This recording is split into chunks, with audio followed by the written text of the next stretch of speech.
I have a question, and please don't attack me. I have a genuine question, okay? I come in peace.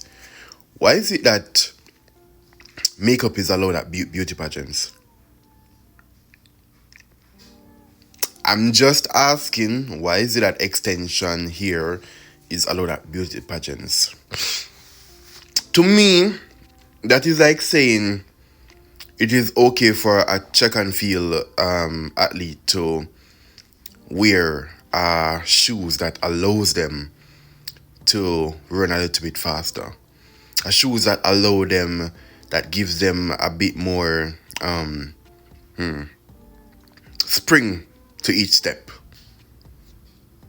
I could be wrong, but as I said, I come in peace. If you have an explanation, give it to me. Don't attack me. I come in peace. I know who you can get. But that's my thoughts. What are yours? And give me some feedback. Why is it allowed?